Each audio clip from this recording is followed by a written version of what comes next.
Hi guys, Now25 here and welcome to another Gran Turismo 7 video. Today we're at Road Atlanta, we're in Group 4 machinery and the car of choice appears to be Nissan Silvia, so that's what we've gone with. Now we haven't set a qualifying lap yet, we haven't had much practice either, we're just going to go into this one and see how we get on. So as we make our way down the hill to the first corner, or last corner if you're going numerically, we cross the line and we are going to be about 7 seconds behind the leader, so a last to first challenge will be difficult but not impossible. Can we do it? Well, you just have to watch this video and find out. As we round the first corner and up the hill, we're going to pass a Renault Bégane with a lovely Williams 92 livery there. Everyone seems to have behaved themselves so far, all wheels pointing in the right direction, no dramas. As we head through the S's, we're going to be coming up to this tricky left-hander, braking early.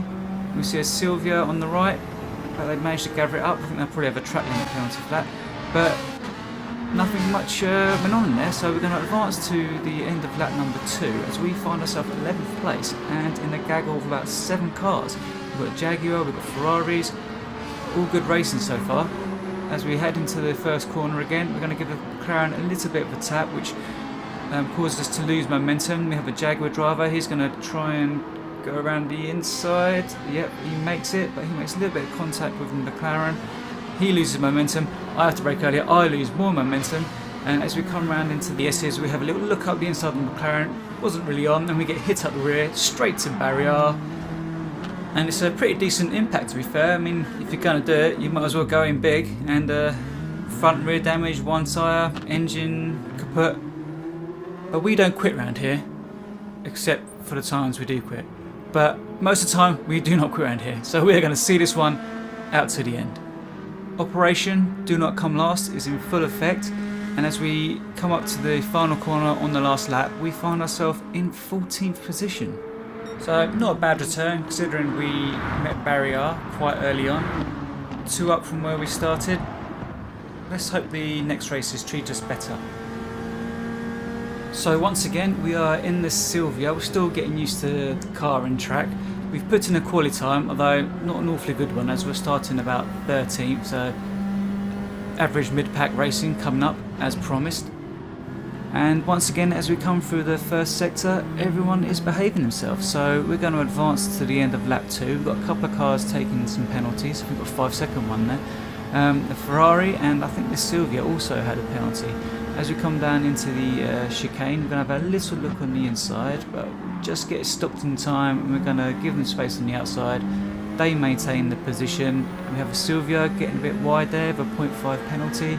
Coming down into the final corner, 2 wide is never good through there. I don't know if they saw us on the inside, but they run wide, and then the Ferrari has a run on us. As the white Silvia comes back on track, it gives us a little nudge, and the Swedish driver just comes out of nowhere, full send, but they managed to get it slowed down and keep it on the track. Bravo, sir. Coming up to the tricky right-hander here, we get through it. The Ferrari is going to have a little bit of contact with the Silvia driver in front, and they're both going to go off. We're not sure what's going to happen. The Ferrari comes back on, we've got to slow right down, and once again the Swedish driver comes through, but he runs into the back of the Ferrari and loses momentum, and then we come back through again. Bit of time to breathe now as we're heading towards the double right-hander. We're keeping our eye on the mirrors for the Swedish driver, and again full send. Was that push to pass? I don't know, but I'll give him that one.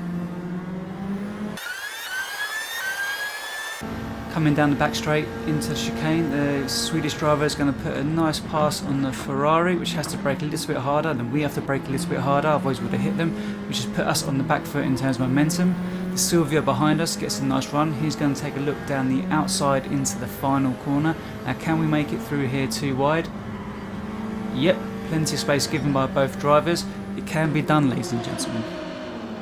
Heading down the pit straight, we're in the slipstream of the Silvia, and we get our braking point just a little bit wrong, start heading wide, trying to control it on the curb, 360 no scope, just about managed to keep it out of the tyres, and yeah, found ourselves in last place again.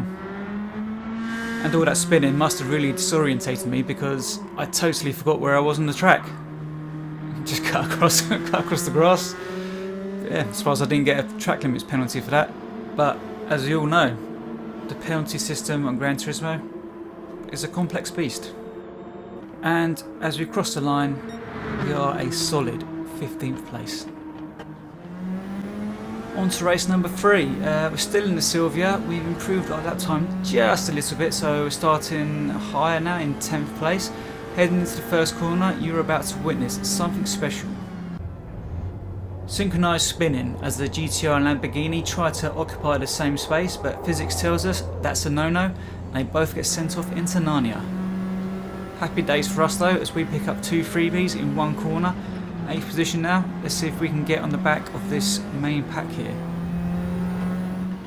So advancing to the end of lap 4, we did indeed catch up to that pack, and through other people's misfortunes, penalties and them not being able to keep it on track, we find ourselves in 4th place with 2nd and 3rd right there, just 0.3 ahead. And we have a run on the Ferrari ahead in 3rd place. Now can we do it? Can we steal a podium on the last lap? And the answer to that is no. Unfortunately, we've totally misjudged our braking point. We've punted the Ferrari driver off the track, as you can see. We have to do the right thing, pull over and wait for them. Hazards flashing. Fortunately, didn't quite pick the best place to stop, you know. Right on the racing line isn't ideal. And now a lot of other drivers are coming through. Yeah, down to 9th. Shame to throw away such a good result. I can only apologise to that Ferrari driver, but unfortunately, these things happen. And now we have an angry Silvia driver behind us who's picked up a 0.5 second penalty for having to run wide due to our actions and waiting for the Ferrari driver on the racing line. As I said earlier, not ideally placed. Then as we cross the finish line, we finish 8th, and rightly so. But despite the finishing position and the little incident where I accidentally hit someone with the track, there were positives to take away from this race. And hopefully we will see them come to fruition in race number 4. So for race number 4, we jumped into the Ferrari, we set a qualifying lap, and we have ended up in pole position. Can you believe it?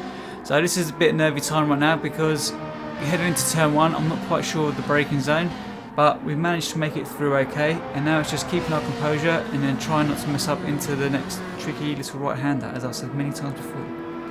We make it through there okay, so now we've just got to get through the next little section. The Ferrari feels so much better than the Silvia. I just wish I had started with this car, but you know, I suppose it's part of the learning process. As we get to the end of the technical section, we're still in the lead. Now the question is, can we build on this lead? And the answer to that is, yes we can. We end up finishing the race in 1st place. Lights to flag victory. And we also pick up the fastest lap.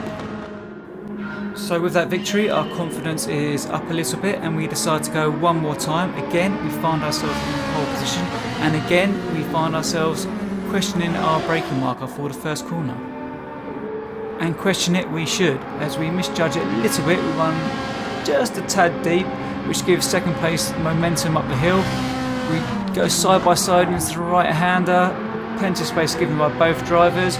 Heading into the S's, we decide to tuck in behind them because we don't want to have any tears, and got to keep our eye on the Marlboro liveried Ferrari behind us, but everyone has the wheels pointing in the right direction. As we head onto the back straight, we get a lovely run on 1st place, and I think we can get the move done before we head to the double right-hander.